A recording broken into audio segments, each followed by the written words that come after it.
Olá pessoal, Arthur Machado para mais um minicast aqui do nosso Quinto Elemento. Dessa vez a gente vai apresentar as origens da mazela da educação brasileira.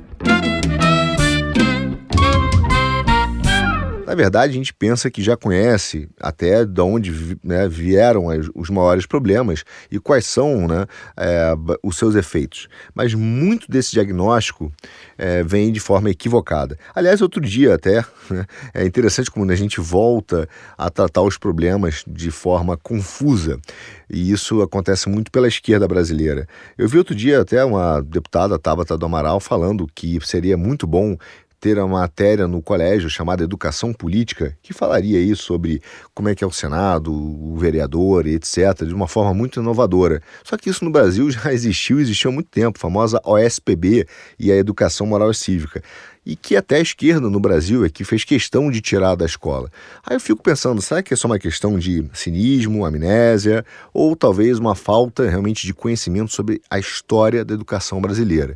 E aí, vale a pena a gente discutir da onde realmente vieram os nossos problemas e quais são, porque eles são repetitivos na história. Aliás, a história da educação brasileira é muito mais circular do que progressiva. Então vamos bater um papo sobre ela, né? A história da educação, na verdade, como disse, ela volta aos mesmos problemas e as mesmas discussões sem, de fato, enfrentá-las com o tempo, né, de forma definitiva, achando uma solução que vá ser realmente tratada com seriedade. Então, se você pega historicamente, em todo momento da educação brasileira, e a gente está começando esse podcast, falando de 1891 até 1963, que é o período onde mais se instalam os problemas que até hoje perduram no nosso sistema educacional. Mas veja, nós temos aí 3 grandes problemas que se perpetuam no nosso sistema educacional, tá? E que ninguém de fato enfrenta seriamente. Quais são? Primeiro, a estrutura do seu sistema de financiamento e de execução, ou seja, a centralização versus a descentralização. Ou seja, a estrutura do sistema educacional brasileiro sempre foi conflitante, um grupo querendo centralizar e outro descentralizar. Se você reparar no discurso político hoje em dia, muito até da esquerda, ela trata o Brasil como se fosse um sistema unitário. Ela fala do problema do posto de saúde, de uma UPA, de uma UBS dentro de uma determinada comunidade. Ela fala dentro de uma escola. Só que isso, dependendo da escola e da UPA, é de gestão municipal, mas ela trata sempre no seu discurso político como se o Estado brasileiro fosse unitário, como se fosse uma monarquia ou se o presidente da República pudesse sozinho determinar tudo que tem que acontecer na educação fundamental do Brasil, na educação básica. Isso é uma grande mentira, porque o Brasil tem um pacto federativo.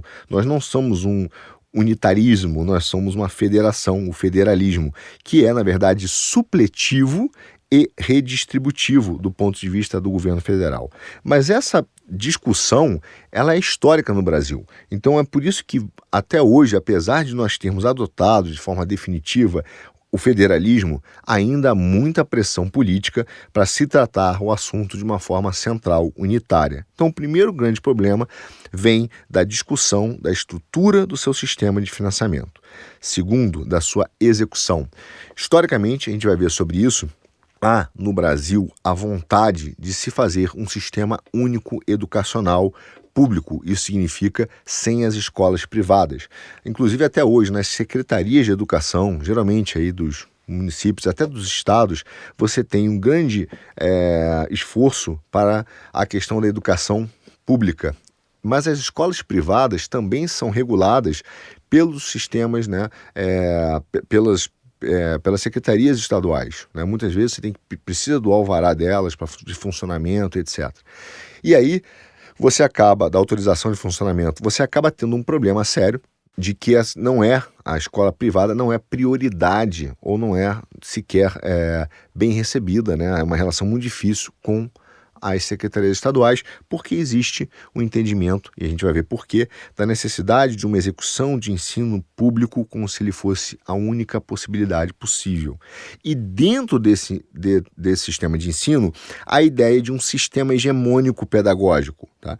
Então, há sempre a ideia de que você tem que ter uma única pedagogia para todo mundo, um único currículo para todo mundo, e apesar de falarmos que existe a Base Nacional Curricular Comum e que é a possibilidade de fazer vários currículos, mas a ideia é que você tenha um único sistema pedagógico, é que você tenha, de fato, um currículo que seja fechado em si mesmo, né, e que acaba sendo mutilante, como é a Base Nacional Curricular Comum, mas esse sistema hegemônico pedagógico no Brasil, ele conflitou entre duas grandes forças, tá, e que existia uma terceira, que sempre quis aflorar, né, de fato no Brasil, mas foi bastante, aí sim, reprimida na sua capacidade de ampliar, né, o seu espectro de atuação.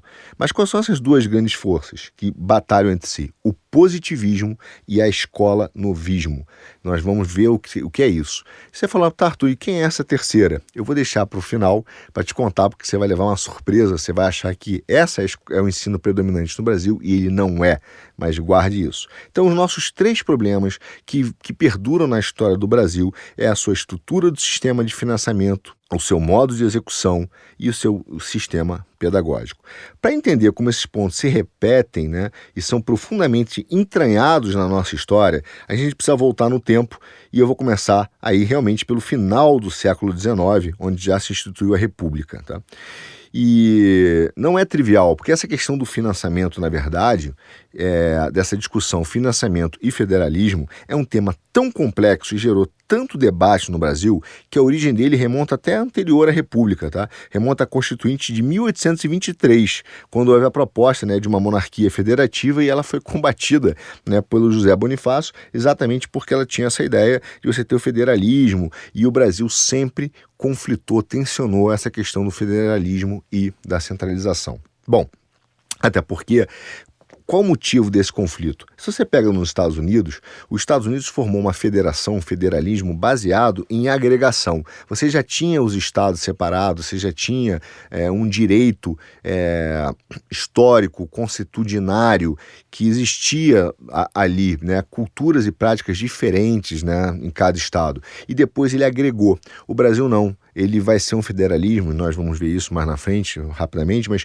por desagregação. Então, existia a monarquia, houve a república, e aí é que se foi discutir como se forma cada estado, como seria a constituinte de cada estado. Quer dizer, o Brasil não foi um federalismo que se agregou, mas sim que se dividiu, se desagregou, né?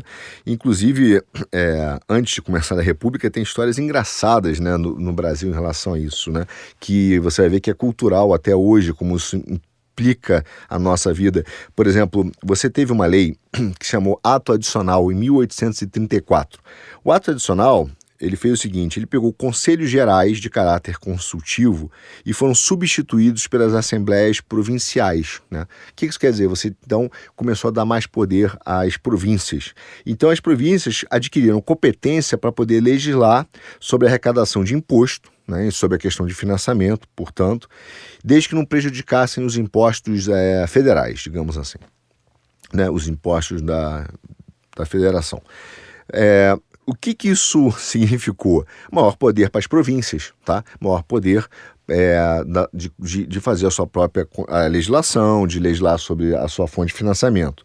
O que aconteceu? Em 1840, quando eles viram isso, falaram assim, pô, isso não é legal, eu quero fazer a centralização, se fez uma nova lei, né, para poder alterar o ato adicional. O que eles fizeram?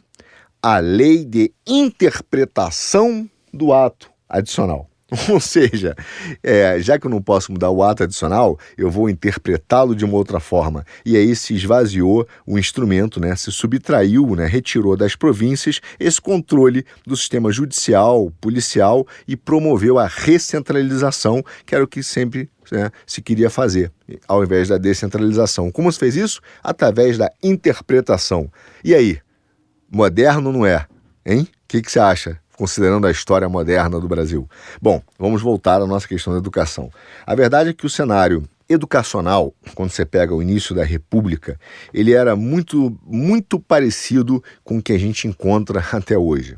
Por quê? Primeiro, você tinha propostas trazidas por intelectuais que viajavam à Europa, tá? E quando tinham contato com os europeus, lá escolhiam as ideias que estavam em circulação, não necessariamente que já estariam sendo colocadas no sistema educacional europeu, mas os ventos da modernidade, das novas ideias, o vento dos testes, o vento das doutrinas que ainda não tinham sido comprovadas como eficazes, mas que estavam sendo discutidas como novidade. Tá? Então, os intelectuais iam à Europa, colhiam o que estava na pauta, colhiam o que estava ali em circulação e aí traziam para o Brasil. O nome disso é um raciocínio a priorístico. Isso foi feito no judiciário, isso foi feito na educação, que é o vício de copiar o estrangeiro nas leis e nas instituições. Inclusive tem uma carta, numa revista, acho que de 1924, estou falando um pouco mais para frente, né, de um famoso civilista brasileiro chamado Pontes de Miranda, e que ele fala exatamente isso, que o grande problema nosso, ele falava naquela época, era esse raciocínio a priorístico no judiciário, que era essa mania de querer copiar o estrangeiro e trazer coisas que não tinham nenhuma realidade em relação ao que se fazia no Brasil, a realidade do povo, os seus costumes, a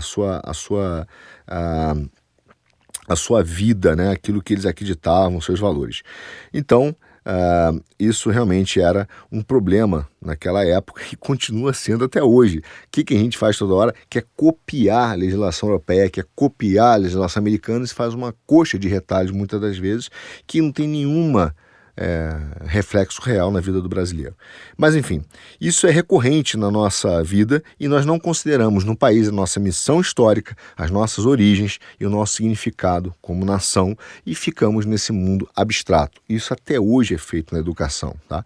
E a gente sofre o mesmo conflito na pedagogia. Bom, o que tinha naquela época, né, de debate e discussão pedagógica? Você tinha os positivistas, que foram influenciados lá pelo Comte, e que eles acreditavam em quê? Na educação laica, que valorizava a ciência, dando acesso ao povo de forma igualitária, mas dentro de uma determinada hierarquia social, porque a ideia era planejar a sociedade, né? Você tinha os socialistas e anarquistas que queriam a educação popular e que libertasse as classes oprimidas. E você tinha a educação cristã, nesse momento mais fortemente católica, que era contra a laicização do ensino e que ainda tinha influência dos jesuítas, mas que era, eu vou entrar nela mais para frente, muito restrita a elites, não porque elas eram elites, mas porque a verdade é que os jesuítas formaram as elites intelectuais, mas tiveram pouca capacidade, né, de realmente fazer, não de capacidade técnica, não, mas de poder, nesse momento que estava sendo instalada a República, de fazer um sistema amplo de ensino, que era a grande vontade da educação cristã, nesse momento mais voltada para o viés católico, mas que realmente não conseguiu ampliar a sua capacidade de formação, né? Até porque estavam sendo controlados, né, pelos positivistas e pelos socialistas e anarquistas. Ou seja, um quadro muito parecido com o que a gente vive até hoje. A educação no Brasil ainda é assim. Tem uma turma que quer ser positivista, tem uma turma que é extremamente socialista e tem a turma cristã que está tentando, né, ser contra a laicização do ensino, do jeito que ela é apresentada, e contra a obrigatoriedade de você ter uma forma anticristã de pensamento na educação da sua família. Bom, mas vamos lá. Seguindo a nossa viagem, Reforma Benjamin Constant. Início da República, ano de 1890, foi a primeira reforma educacional ampla. Na época, Benjamin Constant era ministro da Instrução Pública, do Correios e Telégrafos. Basicamente, o que ele quis fazer foi introduzir de forma definitiva o ideal positivista de Auguste Comte, que foi o grande pai, junto com Saint-Simon, aí do positivismo. Qual foi o objetivo da reforma dele? Primeiro, formar alunos para os cursos superiores. Então, ele não estava mais pensando como educação, eu vou fazer algumas diferenças já, tá? Não como a educação católica ou cristã, de ampliar, né, a capacidade cognitiva, de formar o homem completo, a ideia do trivium, do quadrivium, a ideia de um homem transcendente, culto, literário, né, que lia em latim, filosofia, grego, estudava filosofia, enfim, um homem que, ligado às artes, não era essa a ideia do Benjamin Constant, a ideia era formar para cursos superiores. E, portanto, o que ele fez? Substituiu, né, a predominância literária pela científica. Então, ele foi o primeiro a dar uma ideia de desvalor, né, ou de redução do valor da literatura para priorizar do aspecto da hierarquia do conhecimento, a ciência.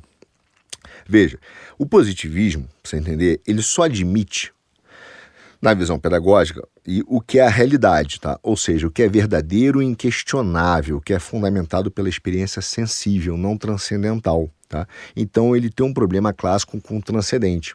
Quase, não é exatamente isso, mas eu diria que é quase que um ceticismo, quase que um empirismo, tá? Mas, para você poder entender, é uma analogia, tem diferenças, mas eu não vou explorá-las aqui. Mas o fato é que a visão dele de escola é privilegiar o que é prático, o que é útil, o que é objetivo, o que é direto, o que é claro. Agora você entende, porque muitas vezes, até hoje, os nossos adolescentes perguntam: papai, onde que eu vou usar isso? Né? Onde que eu vou usar esse conhecimento? Para que eu estou aprendendo isso? Ele tem que ter um objetivo. Sabe de onde vem? Do positivismo que foi trazido pelo trazido pelo Benjamin Constant. Isso, estamos falando, não se esqueça, de 1890. Ideias têm consequências e elas não ficam paradas no tempo, né? A gente está no mesmo território delas, elas são todas contemporâneas. Bom, os positivistas combateram de forma dramática o ensino religioso e também o ensino humanista, tá? Então, a prática pedagógica positivista, que era, naquele momento, implementada pelo Benjamin Constant, era sustentada por um método científico, mas que é o primeiro caso quase de cientificismo, tá? Mas qual o método que ele usava? Seleção, hierarquização, observação, controle da eficácia e previsão. Então, assim, para o positivista, o que era ensino, prática pedagógica, era tudo aquilo que você podia selecionar, hierarquizar, observar, controlar a eficácia e prever. Por isso é que muitas das nossas é considerado conhecimento você fazer previsões sobre determinados assuntos, muito embora sejam extremamente difíceis e você, às vezes, o normal é dizer que você é incapaz de prever certas coisas, mas você pode analisar o comportamento ou descrever a realidade. Mas na nossa, quase no nosso DNA, a necessidade de prever comportamento, de determinar direções, de dizer que só tem esse jeito certo de fazer, vem sabe de onde? Daí, exatamente dessa prática pedagógica positivista sustentada pelo método científico, tá? Então, o positivismo é que tornou o ensino brasileiro enciclopédico. Quando a gente fala do ensino enciclopédico, da decoreba, da necessidade de fazer previsão, da modelagem excessiva, de uma visão às vezes tosca do conhecimento, da falta de capacidade cognitiva, de sensibilidade literária, de incapacidade filosófica, vem dessa turma aí, tá? Então, o positivismo é que tornou esse ensino enciclopédico, guarde isso, porque, já vou antecipar, muitas vezes coloca-se como a pedagogia cristã, né, a responsabilidade ou responsável por tornar o ensino enciclopédico, o que é uma mentira, não é verdade, tá? Bom, na reforma do Constant, os estados deveriam organizar o seu sistema escolar. Então, se tinha já uma descentralização. De fato, o Brasil não tinha um estado ainda robusto, formado, né, como federação. Ele queria que cada estado organizasse e realmente o Brasil não tinha a menor capacidade na época. Nós não estávamos preparados para ser uma federação. Lembre-se, não era uma agregação, era uma desagregação. Então, realmente, isso inviabilizou um sistema escolar razoável que pudesse incluir mesmo, né, a população que mais pobre, analfabeta, dentro do sistema escolar. porque foi feito uma descentralização sem se preparar para isso, tá? O currículo positivista, ele era formado basicamente por matemática, astronomia, física, química, biologia, sociologia e tinha moral, que eram consideradas as 7 grandes ciências. Se você fizer, eu não vou entrar nessa comparação direta, mas procure aí o Trivium e o Quadrivium, que eram exatamente as 7 artes liberais que eram ensinadas na Idade Média, aí sim, né, muito inspirada e utilizada também pelo ensino cristão. Veja, Benjamin Constant, ele tenta fazer uma comparação direta, uma oposição entre as 7 grandes ciências positivistas, que se repetem. A astronomia, por exemplo, está sim na ideia das 7 artes liberais, a matemática também, óbvio, mas ele tenta criar essa grande oposição ao Trivium e Quadrivium, que eram fazia parte das 7 grandes artes liberais da Idade Média, ao ensino cristão. Então ele tenta toda hora substituir a ideia da pedagogia cristã pela pedagogia positivista. Da mesma forma que o Comte depois criou uma religião, não sei se você sabe, mas o Comte criou uma religião e ele queria também substituir o cristianismo pelo homem, nessa religião que ele criou. Então ele tenta sempre fazer essa falsa substituição, tá? Mas isso aconteceu aqui no Brasil e basicamente para você ir para os cursos superiores você teria que ter o exame de madureza, saber se você está maduro no conhecimento. Bom, o ensino positivista foi tão enciclopédico, que tem uma história até engraçada, tá? Que ele era tão sem relação com o Brasil, tão longe da realidade brasileira, do povo, do que era formar uma nação, que era uma cópia barata, né, do que era visto na Europa, que quando você estudava mineralogia na escola do Benjamin Constant, você estudava, sabe o quê? A composição do solo francês. Você não estudava o solo brasileiro. Então ele copiava e trazia aquele conhecimento que era enciclopédico. Então você falava com muita propriedade sobre como é o solo francês, mostrava um tremendo conhecimento, se mostrava um cara culto, mas você não tinha nenhuma sabedoria real sobre como era o solo brasileiro.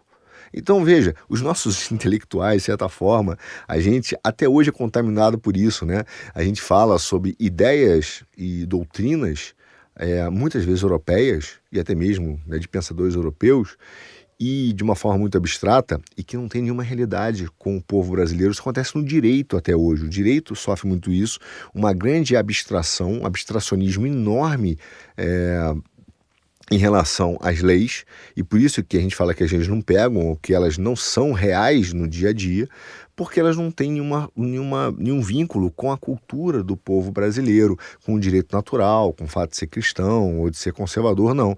Então há um abstracionismo europeu que tenta se implementar sempre aqui no Brasil. Bom, essa reforma era totalmente inexequível, e por isso que ela deu errado, e no primeiro ano, né, como as coisas são aqui, já se pedia a sua revogação. E aí, você depois, não vou entrar em cada uma delas, mas você teve 3 grandes reformas seguidas. Lembra que eu estou falando de 1890. Em 1911, então estou falando de menos de 20 anos, você já teve a Lei Orgânica Rivadavia Correia. Depois, em 1915, você teve a do Carlos Maximiliano, 4 anos depois, e 10 anos depois, a Reforma Rocha Vaz. Olha só que loucura, o Brasil passou por 4, 5 reformas e aí num período mais ou menos aí de 30, 40 anos. Ou seja, a gente é meio instável na educação, né? Sempre foi. E esse é um grande problema, porque essa reforma que a gente fala, e aí eu vou pegar logo a primeira, não vou entrar em todas elas, mas vou pegar da Lei Orgânica de 1911, ela já virou uma grande paeja, né? Já virou um estrogonofe com feijão, porque você pegou a orientação positivista clássica, que já existia, que era a orientação do Benjamin Constant, e aí você misturou com o liberalismo anárquico, né? A ideia de que eu vou atender todo mundo, a terceira via da educação. Eu vou pegar um pouquinho do liberalismo anárquico, vou pegar um pouquinho da orientação positivista, vou misturar e vai dar tudo certo. O resultado foi uma bagunça, né, pedagógica, virou uma loucura, mas teve uma coisa boa, porque nesse período, em 1911, é que houve a proliferação, porque você teve uma abertura, né, a ideia de um liberalismo anárquico, se aceitou novas pedagogias e novo formato de escola. E aí sim é que as escolas católicas e protestantes é que puderam entrar no Brasil de uma forma mais robusta. E aí elas promoveram modelos pedagógicos tradicionais, que não eram nem aquela loucura da sanha europeia, dessa modernidade que se instalava após o iluminismo e que realmente não tinha uma doutrina educacional robusta, nem era aquela maluquice anárquica, era o tradicional, aí sim, da pedagogia protestante e católica, que formou de forma indiscutível, né, o Ocidente, né, tanto do ponto de vista europeu quanto, né, do ponto de vista americano. Então, esse momento que acabou trazendo essa bagunça, né, por um lado, foi muito bom para o Brasil, porque aí você teve as pedagogias tradicionais que eram dadas nos Estados Unidos entrando aqui no Brasil. Tá? E esse é um ponto que é muito omitido na história da educação brasileira. Nenhum educador, historiador, gosta de contar isso, porque a verdade é que as escolas protestantes e católicas que se dedicaram a entrar no Brasil, elas se dedicaram ao ensino primário. Por quê? Porque o foco delas era a alfabetização, que foi a mesma estratégia que foi feita nos sistemas municipais alemães pós-reforma protestante, que é a ideia de alfabetizar o povo para o povo poder ler a Bíblia. Então, o resultado é que o primeiro choque de alfabetização do Brasil real foi, junto ao povo, graças às escolas católicas e protestantes, e que gerou algumas grandes instituições, por exemplo, e não foi necessariamente em 1911, você tem um pouquinho antes. Você teve em 1881 o Colégio Piracicabano, a Escola Americana, que depois virou o Mackenzie College, a Escola do Alto em 1892, a Metodista de Ribeirão Preto, a escola, né, o Colégio Americano de Taubaté, de 1890, a Escola do Comércio, que depois virou Álvares Machado. Então, uma das grandes realidades históricas do Brasil que é mal contada é que foram as instituições protestantes e católicas que impulsionaram, sim, a educação brasileira na alfabetização. E mais, foram elas que promoveram as salas mistas de alunos e alunas e os cursos normativos para o magistério. Quando os protestantes e católicos, de fato, entram na educação brasileira nesse período, são eles que promovem a educação para mulheres, são eles que começam a formar professores e alfabetizar o povo. Desculpa aos progressistas e aos positivistas, mas a gente é que educou grande parte do Brasil. O campo público, então, ficou numa briga enorme entre os positivistas e essa influência humanística que vinha da Europa, com idealismos que não tinham nada a ver, eram inexequíveis, desvinculados da realidade nacional. Tá? E, de fato, há uma preponderância até hoje dessa tensão entre os positivistas e a escola novismo, que vai virar essa educação humanista, a gente vai chegar já nela, mas é aí que existe essa grande batalha. Ao mesmo tempo, o que aconteceu com o ensino médio brasileiro nessa mistura que virou a educação brasileira após 1911, dessa reforma que era anárquica e ao mesmo tempo positivista? Bom, foi daí que surgiu, né, o objetivo de pegar o ensino médio e ter dois grandes focos. Primeiro, a sua profissionalização e outra, terminalidade. Quer dizer, a ideia de começar a criar escolas técnicas para o povo começar a trabalhar vem desse período. Tá? E, ao mesmo tempo, há uma substituição, porque os positivistas odiavam, e isso é clássico, vem da filosofia e da história. Veja lá, quem quiser entender um pouco melhor, o que aconteceu na Revolução Francesa, no período do Iluminismo. Eles odiavam a igreja, odiavam a teologia, odiavam a filosofia cristã. Então, o que acontece? Há uma preocupação de substituir, né, tudo aquilo que vem do cristianismo, da educação cristã e do modo de vida. Naquela época, os católicos queriam, falavam que cada família tinha que ter um padre, tanto que era uma autoridade. Às vezes até tem histórias, né, que acabaram tendo uma corrupção desse princípio, que se forçava o filho a ser padre, se forçava a filha a ser freira, e aí vem dessas histórias que tentam sempre, né, depois criar e atacar, né, a história da igreja, a história do cristianismo no Brasil, do garoto que foge para se casar e no final busca a liberdade, enfim, óbvio que tiveram esses casos, mas vem desse momento em que há uma orientação do Estado brasileiro de se trocar, né, de acabar com a ideia do padre que estuda teologia e filosofia, e esse que é o problema, porque ao contrário do que se fala por aí, os padres, né, na educação católica original, assim como os pastores protestantes, eram grandes estudiosos de filosofia e de teologia, e até durante um determinado período da história, principalmente na Idade Média, teologia e filosofia estavam misturados, inclusive a ciência, se chamava filosofia natural, né? Então você tinha um grande conhecimento histórico sobre teologia e filosofia, e era por isso que se exigia também que as famílias mandassem pelo menos um filho para ser padre, para ele poder ter esse conhecimento, essa profundidade de pensamento, tá? Que era onde foi formado, como disse, o conhecimento do Ocidente. Mas então há essa necessidade de se trocar padres por bacharéis. Mas por quê? Porque na Europa já tinha essa corrente positivista de se trocar o homem, né? Deus pelo homem. Então era necessário você agora ser positivista. Então o que valia era a razão pura, né? A razão ali da autonomia radical do homem.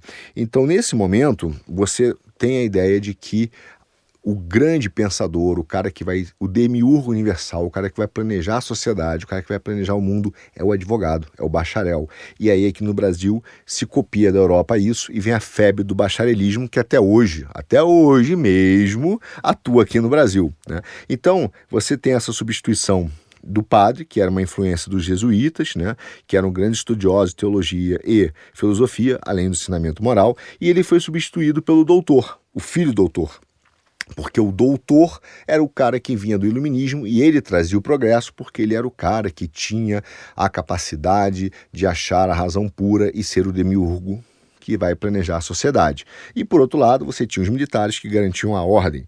Então, os primeiros 20 anos da República foram criadas no Brasil 8 universidades, né, faculdades, perdão, de direito.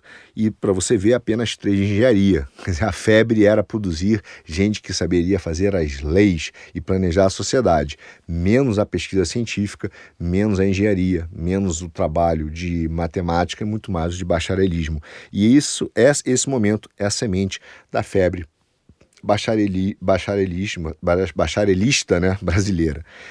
De fato, por incrível que pareça, o positivismo também ignorou a pesquisa nacional, né? Então não era do positivismo a vontade de pesquisar, de fazer ciência. Ele torcia e copiava a Europa, ensino enciclopédico, bacharelismo. E assim se fundou, nesse primeiro período da República, o ensino, né, a formação, a base do sistema educacional brasileiro, onde nós tínhamos uma centralização dos recursos por um período de investimento, uma descentralização desorganizada e uma pedagogia positivista.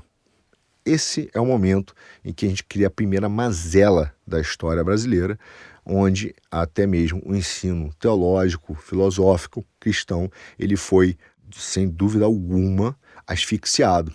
E o positivismo enciclopédico virou a bandeira nacional. Quando você chega, eu vou dar um salto em 1930, e dou o salto para efeitos do nosso minicast, mas a gente pode depois conversar mais sobre esse período anterior, mas em 1930 você tem esse processo de industrialização do Brasil. E ele passou a exigir uma mão de obra especializada. Quer dizer, não dava para só ficar discutindo lei e conceitos abstratos, alguém tinha que trabalhar. E aí você precisava de uma mão de obra. E o grande problema se tornou que nós não tínhamos mão de obra formada no Brasil. Veja, não é uma coincidência o que nós passamos hoje. É apenas, como disse, a nossa história circular. Nós até hoje não temos mão de obra no Brasil, né? Então, foi necessário investir na educação escolar dos trabalhadores para poder planejá-los para a indústria. E aí você teve uma reforma que foi a reforma, mais uma, hein? Francisco de Campos. E aí, na reforma dele, ele criou o currículo seriado, a frequência obrigatória, o famoso você tem que assistir 75% das aulas, vem daí, meu caro ouvinte, dessa frequência obrigatória do ensino do nosso queridíssimo Francisco de Campos, que criou 2 ciclos, né? Um fundamental e depois um complementar. E a necessidade de habilitação, tá, nos cursos, exatamente, fundamental e complementar, para você poder ir para o ensino superior. Então você começa a burocratizar o ensino, tornar a frequência obrigatória, 2 ciclos, a necessidade de habilitação, para você ir acabou o seu fundamental, você foi habilitado, ganhou um certificado, depois você vai para o complementar e aí você vai para o ensino superior. Ou seja, começa aí nosso fetiche pelo certificado, o famoso certificado. Mas o curso dá certificado? Vem daí, Francisco de Campos. Bom, foi aí. Agora, para dizer que a gente só fala mal da reforma, das reformas, essa foi uma reforma muito relevante, tá? Porque ela teve uma coisa boa, ela deu uma forma orgânica ao ensino brasileiro que não existia. Você se lembra? Eu falei que cada estado fazia o seu. Quer dizer, aquilo ficou muito bagunçado no início, não havia uma organização dos estados para isso, e ela realmente deu uma forma orgânica e atingiu todo o território nacional, de maneira que ela criou realmente ali uma base educacional para todo o Brasil. E ela separou bem, né, na sua visão educacional, o curso propedêutico do curso técnico. Então, um curso que era acadêmico, que você vai aprender os princípios, outro não, é técnico para você aprender a trabalhar. Então, essa começou a ser a visão de planejamento pela necessidade de industrialização do Brasil, que estava batendo na nossa porta, do que seria o nosso sistema educacional. Mas, de novo, isso é muito importante você entender. O nosso sistema ele nunca foi planejado, ele sempre foi reativo. Se você parar para olhar, primeiro ele reagiu ao movimento europeu, né? Ele reagiu ao iluminismo, ele reagiu ao positivismo. Né? Ele só foi planejado quando os jesuítas chegaram no Brasil, porque tinha uma visão de sociedade. Os outros não. Era uma visão de uma necessidade de se livrar dos jesuítas, de se livrar do cristianismo, e aí ele se agarra no primeiro bote que passa. E o bote que passou naquele momento foi do positivismo. Agora, quando começa a chegar a industrialização, tudo aquilo que o positivismo não investiu em ciência, nós começamos a pagar a conta. Porque quando chega a industrialização, o Brasil não está preparado, só tem bacharéis, né? Tem o fetiche dos bacharéis, dos doutores da lei. E aí corre-se para fazer um sistema, mas uma reforma que vai reagir à sua industrialização. O Brasil é reativo no seu sistema educacional, tá? Mas, enfim, pelo menos de uma forma orgânica. Bom, essas mudanças, tá, que foram concretas no sistema educacional, o problema é que elas permaneceram paralisadas em alguns lugares, né? Então ela não conseguiu de fato ser implementada no Brasil todo, em toda a sua extensão, em toda a sua capilaridade e toda a sua profundidade. E, portanto, ela se tornou, de certa maneira, também ineficaz. Aquela ideia de se criar um sistemão, sempre que o Brasil tem, unitário, grande, parará, e no final você não consegue ter mudança concreta. E isso fez que um grupo de educadores, e aí começa o grande ponto, né? Esse é um dos pontos mais centrais da história brasileira da educação. Esse grupo de educadores subscreveu um manifesto chamado Manifesto dos Pioneiros da Educação. Você pode dizer, peraí, cara, eu ouvi isso em 59, chegaremos lá. Ele começa aqui em 1930, tá?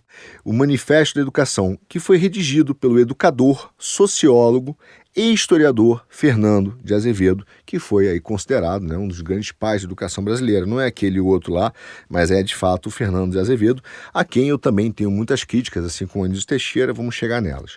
Mas foi ele que começou a defender ou fixar, tá? Isso é muito interessante que eu vou te falar, essa relação dialética entre educação e desenvolvimento. Veja, até então o Brasil não tinha essa ideia de que educação gera desenvolvimento. O que hoje nós ouvimos tanta gente falar e diz o seguinte, não, olha só, a educação gera emprego, a educação gera renda, a educação permite com que você progrida na vida, você vai progredir na vida porque você está educado, ou seja, há uma visão materialista, utilitarista da educação, a ideia de que a educação enche o bolso e enche a barriga e não a cabeça, necessariamente, vem do nosso Fernando de Azevedo, dessa relação dialética entre educação e desenvolvimento. Quem defendeu, na verdade, né, essa bandeira de uma educação pública, única, laica, obrigatória e gratuita foi o Fernando de Azevedo. Quando nós ouvimos na história que a educação tem que ser pública, única, laica, obrigatória e gratuita, que hoje é uma pauta muito ligada à esquerda, por exemplo, que não gosta de escola privada, muito embora coloque os filhos deles lá, vem exatamente do Fernando de Azevedo. Tá? Então, esse movimento, por exemplo, criado pelo Fernando de Azevedo, foi imediatamente combatido pela igreja, mas não pela igreja, somente os padres, pela ideia, tá, do cristianismo, da pedagogia cristã, porque ele já se manifestava contra essa corrente de um Estado que vai determinar a educação pública e única. né? E por diversos motivos. Eu digo que não foram só os católicos, foram também os protestantes, por isso que eu digo os cristãos de forma geral. Então, ali foi o primeiro e mais importante movimento para a gente entender onde o Brasil estava se metendo. Foi quando essa parcela de intelectuais acreditou que podia intervir na organização da sociedade brasileira atuando na educação. A primeira pauta militante se dá nessa época. Vamos intervir na organização do Estado através da educação, porque a educação vai gerar desenvolvimento. Então isso é um marco histórico para o Brasil, tá? Todo esse movimento gerou, ou clichês que você ouve da esquerda até hoje, vem daí. Todo esse movimento, educação pública é sensacional, é isso que vai salvar o Brasil, vai gerar desenvolvimento, emprego, renda, vem dessa ideia. E esse manifesto dos pioneiros, que foi feito em 1932, é que pegou intelectuais brasileiros, cara, contaminados, você vai ver, pela Europa, pelos movimentos lá de 22, da modernidade, o John Dewey, que eu falarei dele em breve, nos Estados Unidos, são eles que trazem a ideia de uma revolução e uma renovação educacional do Brasil. E se chamou Escola Nova. Ou seja, a Escola Nova basicamente fala com que a educação está a serviço do desenvolvimento da ordem social e econômica.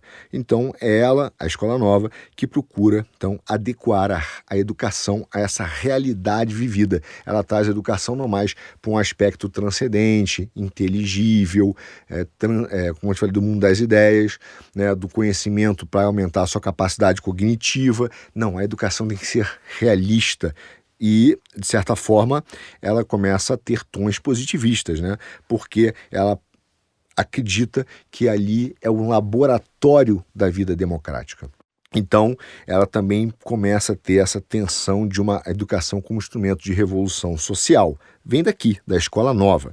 E é a Escola Nova, né, que se baseia no pensamento do John Dewey. Quem é o John Dewey? John Dewey é um americano, né, que nasceu em 1859, morreu em 1952, e ele constituiu a maior expressão dessa corrente, tá? E foi a pessoa que teve maior influência nos educadores brasileiros que atuaram exatamente no período de 1920 a 1960.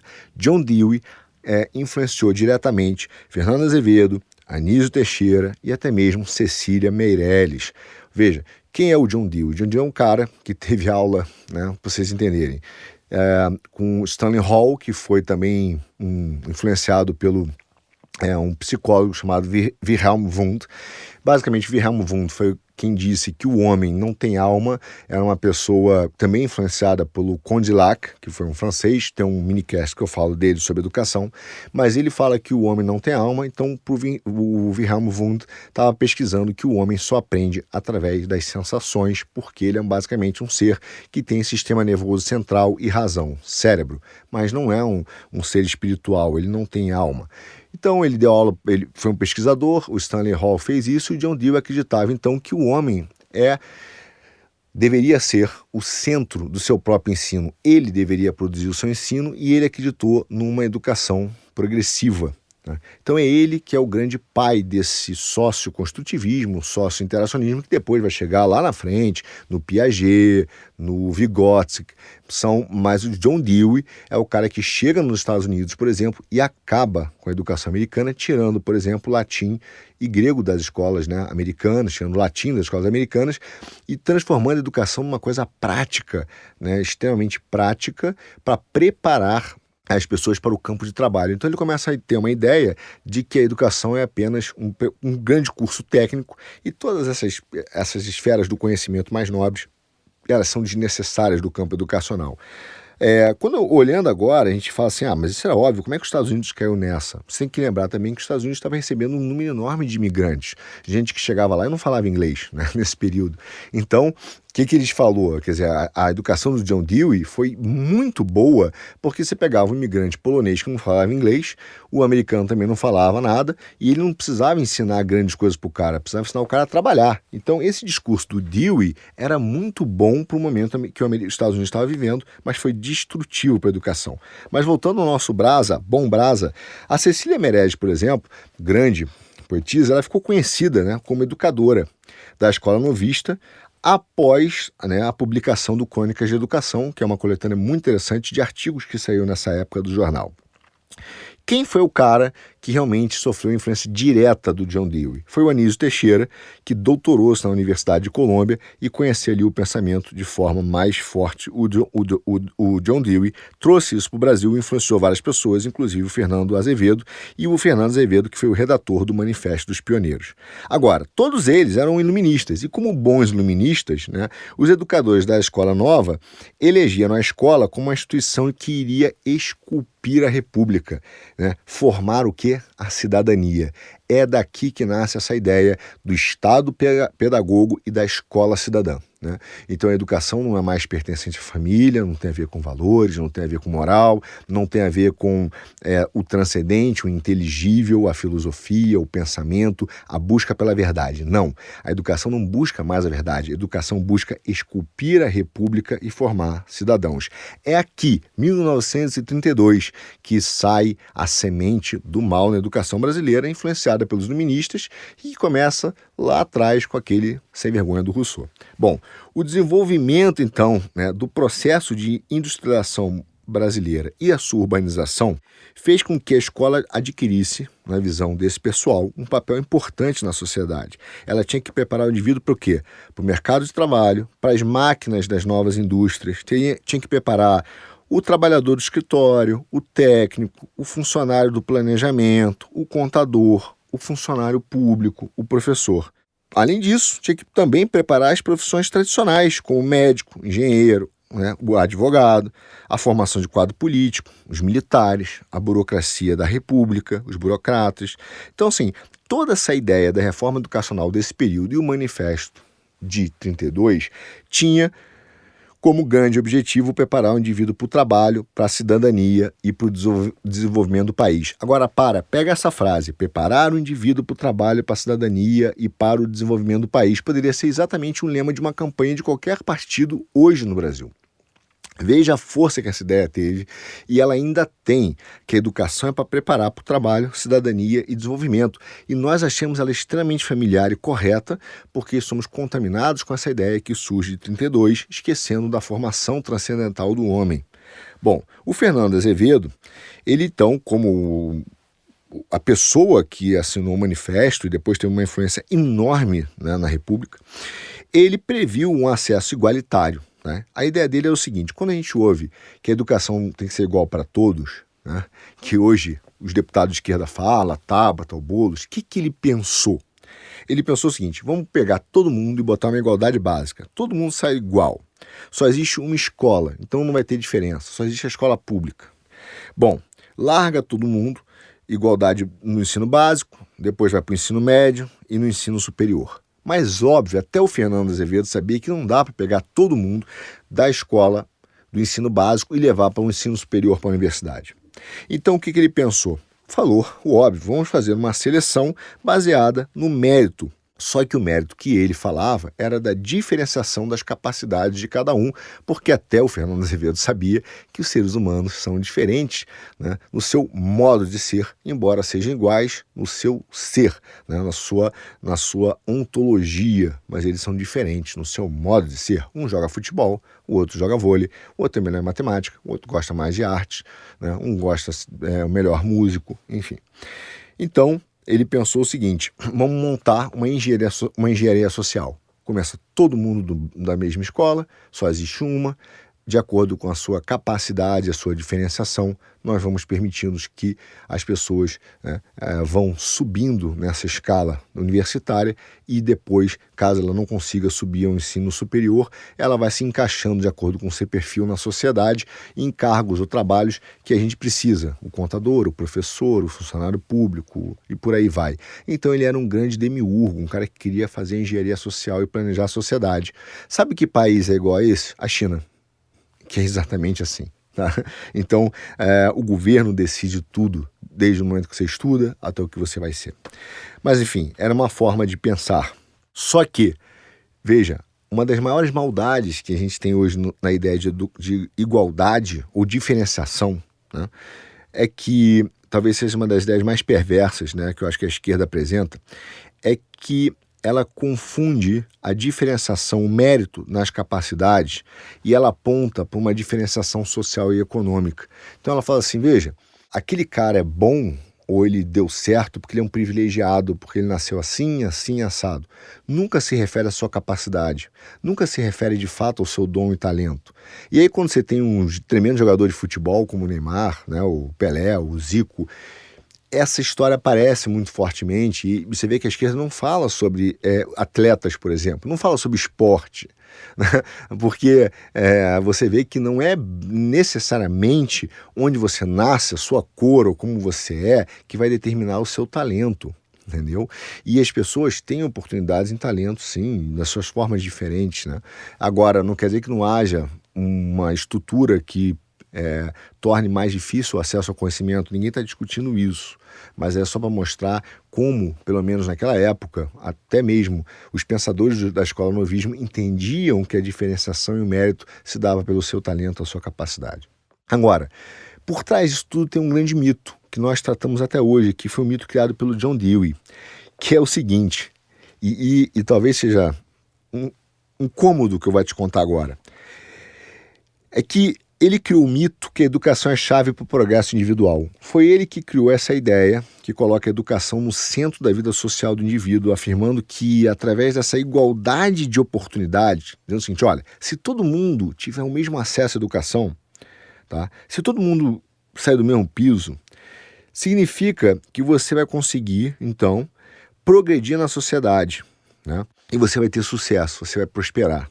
Como se não houvesse limites impostos por condições objetivas. O Dewey criou esse mito por causa da questão da imigração nos Estados Unidos. Tá? Eu não vou entrar muito nele, eu vou continuar porque o que me interessa é o aspecto pedagógico da escola novista. E essa tensão com o positivismo que é o que contamina até hoje o nosso ensino. Então veja, a Cecília Meirelles, por exemplo, ela também utilizou os jornais, é bem interessante isso, a sua coluna, o seu jornalismo de opinião para fazer esse debate ideológico, político. Tá? Então olha só, o que é a escola novismo? Ela queria colocar a educação como o centro das reflexões didáticas. Tá? Ou seja, o educando para ela era aquele que já poderia determinar a sua, não para ela, né, para a escola novista, a sua educação. Tá? Então é o cara que é emancipado intelectualmente, ele é o centro do ensino, como se fosse fácil, né? Como se você se emancipar intelectualmente fosse fácil e você não fosse se perder numa falsidade de discurso, na palavra vazia, ou falsas ideias, ou se proteger das suas próprias falsas ideias, né? Ou seja, o que temos hoje no Brasil é isso, é um bando de ritual acadêmico, né, de palavras vazias e de falsos discursos, e que naquela época já se sabia, já se percebia a dificuldade que era, de fato, educar para se proteger das suas próprias ideias. Mas, enfim, pelo menos o Anísio tinha essa ideia. Tá? O Anísio reconhecia essa dificuldade, e ele falava que o homem precisava se educar, formar a sua inteligência primeiro. Ele não achava que a inteligência era inata, era necessário educar-se, significa formar a sua inteligência para poder usar eficazmente a sua liberdade.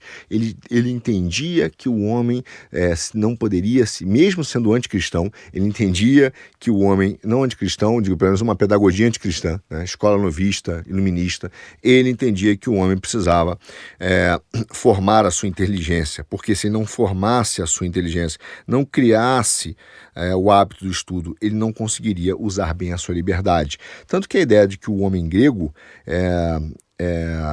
a ideia da racionalidade, é de um produto altamente elaborado, não é inato, tá? O indivíduo lá do Stuart Mill é um cara que é um produto refinado do conhecimento. A sociedade, de fato, selvagem, ela só pode reproduzir o homem selvagem. Isso até mesmo o Anísio tinha. Agora eu vou pular um pouco no tempo e vou para esse período de 37 a 45, para a gente já ir caminhando para o final do nosso minicast, para você entender como isso se perpetua, tanto do positivismo quanto da escola novista, da pedagogia, do homem como centro do ensino e capaz de educar a si mesmo, e a pedagogia cristã correndo por fora, tá? No Brasil. Quando você pega ali o governo do Juscelino, por exemplo, vou pular um pouco no tempo, nós temos a mesma tensão dos educadores, que eram denominados uns agora liberais, e os que eram os famosos escola novistas, que desde a Reforma de 32 estão lá, tá? Inspirado pelo Dewey, e cuja base do aprendizado é aquela: o aluno por si mesmo, a sua capacidade de observar, experimentar, sentir e ter a sua verdade. E do outro lado, ele chamava de pedagogia tradicional. Muita gente até hoje acha que a pedagogia tradicional era a pedagogia cristã. Não era, era positivista. Desde essa época, a tensão continuava entre positivismo e a escola novista. E a educação católica, que tinha sim formado elite, tinha sim crescido no Brasil, porque era a pedagogia que deu certo, foi a pedagogia que alfabetizou, que preparou, gerou líderes, gerou intelectuais. Essa sim era considerada ali, mas sempre por fora. Mas a tensão era grande, só que o que aconteceu? Como sempre desonestos intelectualmente, essa turma da esquerda, essa turma da escola novista, essa turma associou o positivismo à pedagogia cristã. Tá? Enfim, e aí juntou isso e falava que aquilo era antiquado, reacionário, negacionista, tudo que se fala hoje igualzinho, tá? A discussão mesmo. A história no Brasil, ela é circular, ela não é progressiva. Mas enfim, quando chega na época do Juscelino, sai a primeira lei, a primeira LBD, tá? Que é a Lei das Diretrizes Básicas da Educação, que é de 1961 e que foi impulsionada novamente por um novo manifesto dos educadores, que foi de 59, uma repetição daquele manifesto de 32, ele volta em 59 e adivinha o que ele reclama? Qual o motivo da LDB? Salário do professor. Então ele falava o seguinte: o professor tem que ter um fundo próprio, voltou a questão de financiamento, voltou a discussão, as mesmas histórias que permearam o início da República. O professor tem que ter um salário bom, porque só isso vai resolver. E lá na LDB, no Manifesto dos Educadores de 59, se voltava ao mesmo clichê: escola laica, pública, obrigatória e gratuita. E aí você tem novamente toda a discussão pela estrutura do financiamento: centralização ou descentralização. Fundos específicos, né? O fundo específico, inclusive, para financiamento educacional, já remonta ao início da República, até antes. Até Pombal financiou a educação no início, baseado na venda de livros. Então tinha uma taxa lá, que quando você comprava um livro, ia para financiar a educação no Brasil. É o mesmo sistema, mesma discussão. Financiamento, escola pública versus escola privada. O fato é que sempre se predominou no Brasil a visão paternalista, estatizante. Ou seja, o paternalismo estatizante está na raiz da nossa cultura, tá? E aparece como sempre o traço da maior solução que se adota na nossa sociedade. Vai para cá, é o paternalismo estatizante. É o Estado paizão que vai te dar tudo para você ser feliz. Essa ideia começa na República e está lá no governo Juscelino, de 61, com a mesma tensão, tá? Escola pública versus privada, fonte de financiamento do Pacto Federativo, modelo pedagógico. Agora, para a gente fechar o nosso minicast, eu te pergunto: o que temos hoje no Brasil? O Congresso Nacional discute a mesma superficialidade de argumentos e os mesmos vícios educacionais do passado. Nós estamos discutindo de novo, discutimos agora se o Fundeb deve ser constitucional, porque ele não era, e aí ele foi aprovado como constitucional. De novo se discutiu formas de financiamento que deveria então se dividir, sempre essa discussão entre o que é do governo federal, o que é do estado, o que é do município. Se discute por quanto do Fundeb tem que ir para o salário do professor, uma discussão que remonta a 1959, e hoje 60% ou 70% do Fundeb é para pagar custo fixo, salários, etc. E estamos falando aí de 200 e tantos bilhões de reais. Quer dizer, você está sempre no Brasil discutindo o modelo pedagógico, que é o mesmo da escola novista, é o que nós temos hoje, e o que não funcionou, que gerou o socioconstrutivismo, que gerou o socio-interacionismo, que gerou o analfabeto funcional, que manteve a população brasileira sem alfabetização durante tanto tempo. E do outro lado, você vai ter, do ponto de vista da execução, a questão da escola pública, laica, porque o problema é que tem que ser laico, tem que ser uma única escola para todo mundo. Você tem deputados federais da esquerda até hoje, né, falando de acesso educacional, que o acesso tem que ser igual, tem que ser a igualdade. E você tem, na verdade, pessoas com perfis diferentes, com capacidades, habilidades técnicas e habilidades e competências diferentes. E como é que você vai criar um acesso único para pessoas totalmente diferentes, com habilidades e competências diferentes? Então, óbvio que elas têm que ter a mesma oportunidade de ensino, e essa diferença da igualdade para o igualitarismo. O que se prega hoje ainda é o igualitarismo que vem lá do Fernando Azevedo, que vem da ideia de uma engenharia social, né, que vem a ideia de um Estado planejado por alguém que vai então determinar ao longo do período educacional quem você vai ser e não a sua capacidade de escolher qual é a sua formação. E sempre com uma visão utilitarista, materialista, né, da educação. Você vai sair da escola para trabalhar em algum lugar porque a função da escola é botar você em algum emprego e não preparar a sua capacidade cognitiva e transformar você numa pessoa que tenha conhecimento, sabedoria para enfrentar qualquer dos problemas da vida. Ou seja, né, a origem do nosso problema educacional, ela nasce no período de 1891, continua até 1961.